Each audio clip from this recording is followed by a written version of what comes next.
साथियों, हमारे YouTube channel ज्योतिष महिमा राकेश फलित ज्योतिष पाठ 124 में आप सभी का पुनः एक बार स्वागत है। बात धन योग की चल रही थी जो सभी को चाहिए। कल कुछ लग्न वाले 6 लग्न तक की बात हुई थी, मेष से लेके कन्या लग्न तक कि कौन लोग अधनी होंगे, जिनके अंदर ये योग होंगे उस योग वाले धनी होंगे। आज उसी के आगे तुला लग्न से मीन लग्न तक की जो 6 बाकी लग्न बचे हैं उन पे चर्चा होगी। अब बात तुला लग्न से होनी है तो तुला लग्न क्या होता है। तुला लग्न की जानी पत्रिका बना ले आप, तो तुला लग्न के लिए पत्रिका में आप जानते हैं कि 7 सर्वप्रथम 7 यहां होगा तो तुला लग्न होगा। 7 होगा तो यहाँ 8 होगा, यहाँ 9 होगा, यहाँ 10 होगा, यहाँ 11 होगा, यहाँ 12, 1, 2, 3, 4 और यहाँ 5। 3 ही भाव को रखा गया है।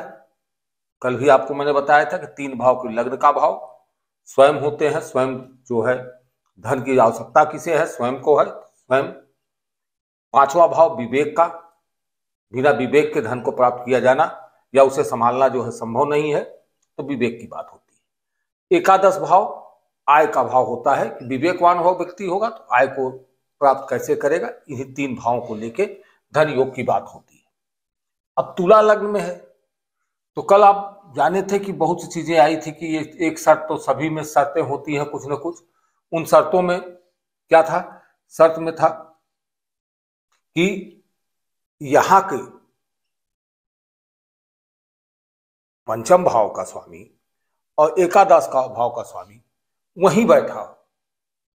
पहली शर्त तो यह है कि पहली शर्त क्या है इसमें कि तुला लग्न यहां कर ले। तुला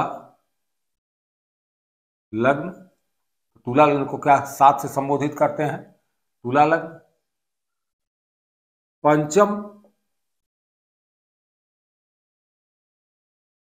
भाव का स्वामी। अब 5वें भाव का स्वामी कौन है? यहाँ कुंभ राशि है, कुंभ राशि का स्वामी जो है शनि होता है। 5वें भाव का स्वामी शनि, इस तरह समझ लें, हम ग्रह को भी लिख दे रहे हैं। शनि कहां बैठा हो? 5वें भाव में ही हो, 5वें भाव में हो। एक शर्त ये हो गई। दूसरी शर्त क्या होगी इसमें? दूसरी शर्त है एकादश भाव का स्वामी। एकादश भाव का स्वामी क्या हुआ? एकादश भाव का स्वामी सूर्य हुआ, तो सूर्य कहां हो? एकादश भाव में हो।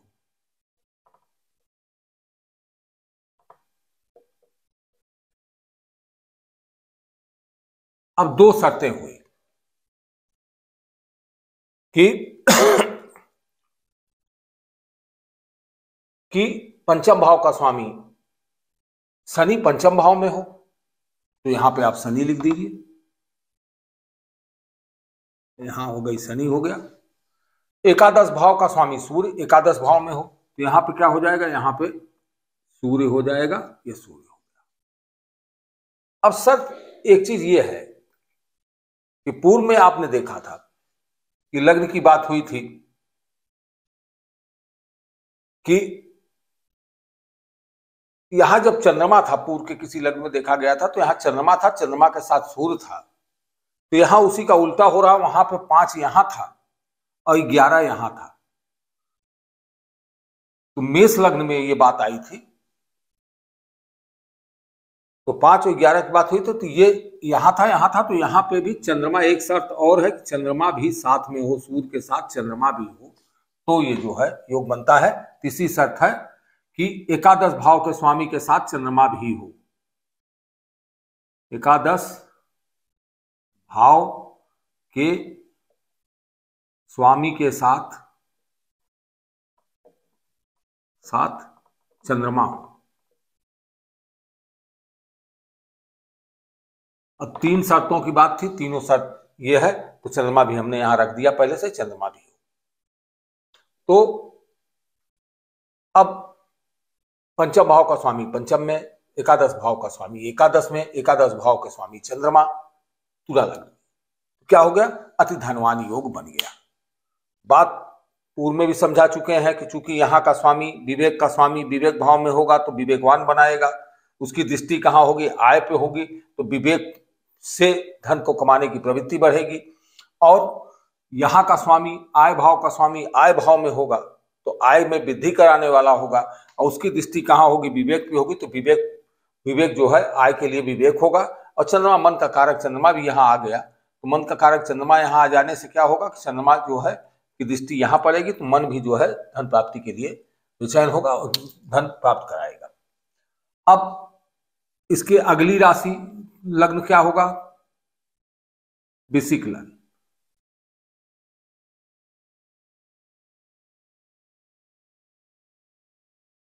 वृश्चिक लग्न। अब वृश्चिक लग्न को किससे देखा जाता है? 8 से देखते हैं। 8 जहां लिखा होगा वहां वृश्चिक होगा, तो हम पहले यही सुधार देते हैं कि यहाँ पे क्या कर लेते हैं, यहाँ 8 लिख देते हैं, तो यहाँ पे क्या हो जाएगा? यहाँ पे 12 हो जाएगा, यहाँ क्या हो जाएगा? यहाँ पे 6 हो जाएगा। तो निश्चित है कि ये जब बदलेगा तो ये भी बदलेगा। आप इतने में समझते चले आ रहे हैं, तो ये हो रहा, तो वही प्रक्रिया वही होगी। तो पहली शर्त तो वही होगी कि पंचम भाव का स्वामी, पंचम भाव का स्वामी, पंचम भाव स्वामी कौन होगा? पंचम भाव का स्वामी गुरु है, तो गुरु कहां हो? पंचम भाव में हो।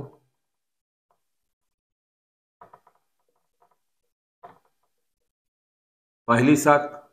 दूसरी शर्त, एकादश भाव का स्वामी,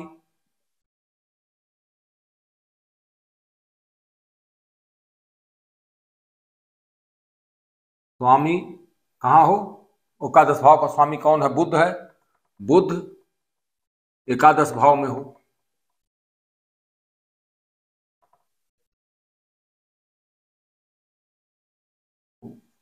तो 2 शर्तें तो कॉमन शर्तें हैं, वृश्चिक लग्न 2 शर्तें तो कॉमन शर्तें हैं। तो और तीसरी शर्त किसी किसी में लागू हो रही, किसी किसी में नहीं हो रही, इसमें नहीं लागू होगी, क्योंकि गुरु और बुध से लेके बन रहा है, तो कोई ना कोई कारक, जब हम मन का कारक की आवश्यकता नहीं, क्योंकि गुरु स्वयं कारक हो जाता है। तो यहाँ पे पहले तो वही लिख दीजिए कि इसका स्वामी जो है गुरु होगा, तो गुरु यहाँ हो जाएगा, यहाँ का स्वामी बुध होगा तो बुध यहाँ हो जाएगा। तो चूंकि गुरु धन का कारक है, तो धन के कारक की दृष्टि आय पे पड़ेगी। धन भाव में बैठा हुआ, धन विवेक में बैठा हुआ है और आय भाव को देख रहा है, तो धन भाव का कारक जो है आय भाव को देखेगा, तो धन की वृद्धि कराने में पूर्णतः सक्षम होगा। और बुध जो है विवेक का स्वामी जो है यहाँ है, दोनों का स्थान परिवर्तन हुआ है एक तरह समझिए। तो यहाँ बुद्धि विवेक का भाव है, तो बुद्धि विवेक भाव का स्वामी जो है आय भाव में चला गया है, और आय भाव का स्वामी जो है गुरु कारक होता है, तो गुरु कहाँ आ गया? बुद्धि विवेक के कालम में आ गया। तो ये जो है क्या करेगा? ये अत्यंत धनी योग, तो यानी वृश्चिक लग्न वालों की कुंडली में अगर ऐसा योग बनता है तो वो अत्यंत धनी व्यक्ति होंगे। 9वीं राशि क्या है? धनु लग्न होगा, धनु लग्न। अब 9वां धनु लग्न की बात होगी, तो धनु लग्न में भी 2 शर्तें तो पहले आप वही लिख लीजिए कि पंचम भाव का स्वामी कौन हुआ? अब धनु लग्न पहले तो यहां सुधार लीजिए, आपकी धनु लग्न होगा तो यहां पे 9 हो जाएगा, यहां 1 हो जाएगा और यहां 7 हो जाएगा, ये हट जाएगा। अब पंचम भाव का स्वामी, यहाँ का स्वामी कौन होगा? यहाँ का स्वामी मंगल होगा, तो यहाँ मंगल लिख लीजिए। और यहाँ का स्वामी कौन होगा? यहाँ का स्वामी शुक्र होगा, तो शुक्र यहाँ लिखा गया। पंचम भाव का स्वामी कौन हुआ? मंगल। मंगल कहां हो? पंचम भाव में हो।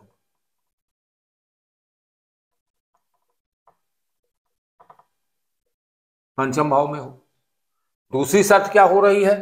वही शर्त जो पूर्व में है, एकादश भाव का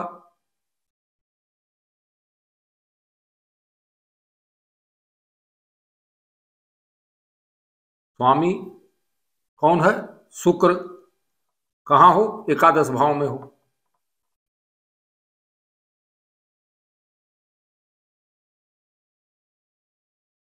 पंचम भाव का स्वामी पंचम भाव में, एकादश भाव का स्वामी एकादश भाव में हो तो क्या हो जाएगा?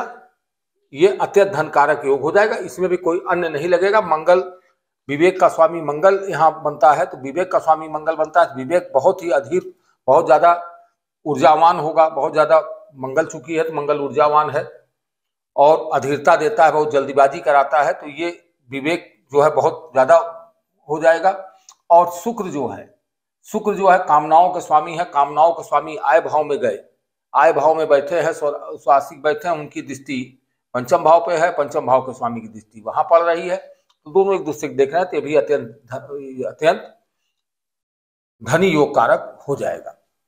10वीं लग्न क्या हुआ? 10वां लग्न मकर लग्न की बात आएगी। 10वां लग्न धन मकर लग्न, तो मकर लग्न में क्या होगा? तो मकर लग्न में भी शर्त यही, पहली शर्त तो आपकी वही होगी क्या कि, तो इसको मकर लग्न पहले बना लीजिए कि मकर लग्न वाले अपनी कुंडली समझ लें, ऐसे बना लें। तो यहां 10 होगा, तो यहां क्या हो जाएगा? तो 10 होगा तो आप पत्रिका बनाना जानते हैं, तो 11, 12, 1 और 2, तो यहां पे हो जाएगा 2 हो जाएगा। 3, 4, 5, 6, 7 और 8, तो यहां पे क्या हो जाएगा? 8 हो जाएगा। धनु का उल्टा यहां हो रहा है।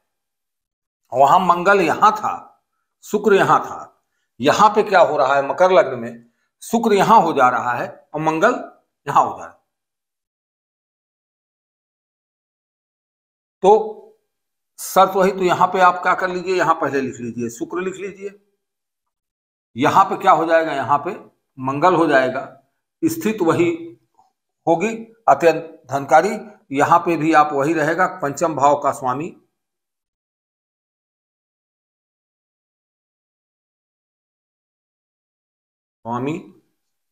शुक्र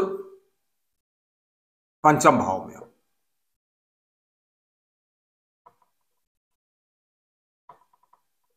तो दूसरी शर्त क्या है?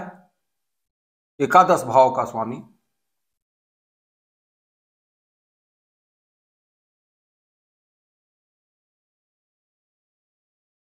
कौन है? मंगल एकादश भाव में हो।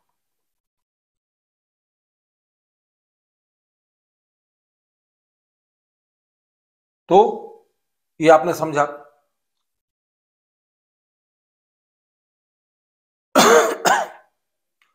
तो इसमें क्या होगा? मंगल, तो सेम पोजीशन यही होगी जो इसमें हुई थी, उसी का उल्टा विलोम हुआ है। विलोम होकर मंगल शुक्र की जगह मंगल हो गया, मंगल की जगह शुक्र हो गया, और इसमें भी कोई तीसरे अन्य शर्त नहीं लागू होगी, यही शर्त लागू होगी। तो उसके बाद अगली देख लीजिए, तो ये भी अत्यंत धन, जो मकर लग्न वाले होंगे अत्यंत धनवारी ये स्थिति बनेगी, तो अत्यधिक धनी होंगे। मकर के बाद अब कुंभ लग्न की बात आती है। कुंभ लग्न जहां 11 लिखा होता है कुंभ लग्न, तो कुंभ लग्न में भी क्या होगा? तो कुंभ लग्न बनाने के लिए इसी को हम 11 कर देते हैं। यहां पे ये 3 हो जाएगा और ये क्या हो जाएगा? ये 9 हो जाएगा। तो अब ये ग्रह भी बदलेंगे, क्योंकि शर्त तो कॉमन शर्त है कि पंचम भाव का स्वामी पंचम में, एकादश भाव का स्वामी एकादश में। तो पंचम का स्वामी कौन हुआ? पंचम का स्वामी बुध हुआ। 3 मिथुन राशि है, तो मिथुन राशि का स्वामी बुध। 9 यहां 9 धनु राशि का स्वामी गुरु। तो अब यहां भी क्या होगा? कुंभ लग्न की बात हो रही है, कुंभ लग्न में तो इसमें भी शर्त वही होगी कुंभ लग्न वालों के साथ। पंचम भाव का स्वामी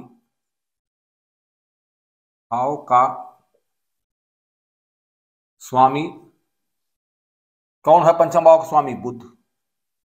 बुध कहां हो? पंचम भाव में हो।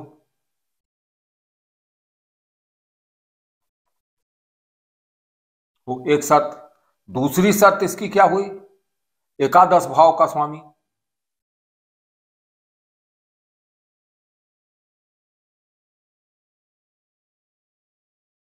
स्वामी क्या है? एकादश भाव का स्वामी गुरु है।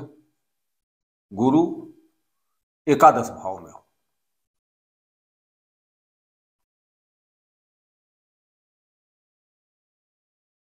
यहां पे अब कुंभ लग्न में थोड़ा सा बदलाव आएगा। कुंभ लग्न में गुरु तो वहां बैठा ही है, इसमें साथ चाहिए किसका? इसमें चाहे चंद्र और मंगल भी अगर यहां होंगे तभी ये योग बनेगा। तो कुछ लग्नों में ये एक शर्त, तीसरी शर्त भी लग जा रही, जिसमें जिसमें तीसरी शर्त लगेगी वहां वो नहीं रहेंगे तो योग का निर्माण नहीं होगा। तो अब यहां समझिए कि कुंभ लग्न में क्या होगा? पंचम भाव का स्वामी बुध पंचम भाव में हो, एकादश भाव का स्वामी गुरु एकादश भाव में हो, और एकादश भाव के स्वामी के साथ तीसरी शर्त इसमें होगी, एकादश भाव के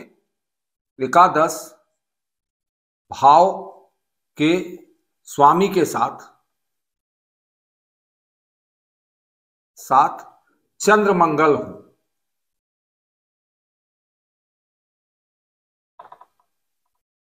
ये तीनों शर्त जब पालन करेगा तभी ये योग का निर्माण होगा। तो कुंभ लग्न हो गया, यहां तुला लग्न हो गया। पहले के भी 2 लग्नों में आपने देखा था, वहां पे मेष में उसमें जो है पहले भी 2 लग्नों में इस तरह का आया था, 3-3 आया था। तो आप पलट के पीछे पाठ में जाएंगे तो आप उसको देख लेंगे।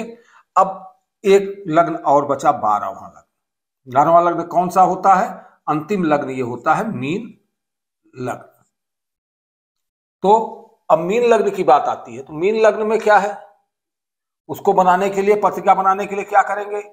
ये 12 हो जाएगा मीन लग्न की पत्रिका। यहां क्या हो जाएगा? यहां पे 4 हो जाएगा। ये क्या हो जाएगा? ये 10 हो जाएगा। ये भी हटेंगे। अब ग्रह भी बदलेंगे, जब लग्न बदल गया तो ग्रह भी बदलेंगे। तो पंचम भाव का स्वामी पंचम भाव में, ये तो इसमें भी रहेगा। तो पंचम भाव का स्वामी क्या हो गया? चंद्रमा हो गया। एकादश भाव का स्वामी एकादश भाव में, तो यहां का स्वामी क्या होगा? शनि हो जाएगा।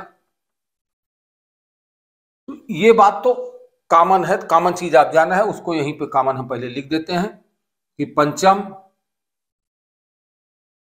भाव का स्वामी चंद्रमा पंचम भाव में हो।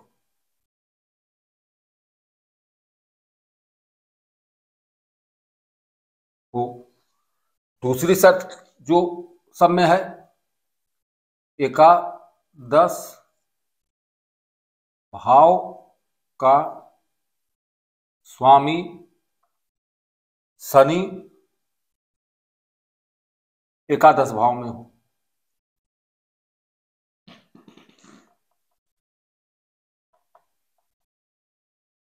एकादश भाव में हो।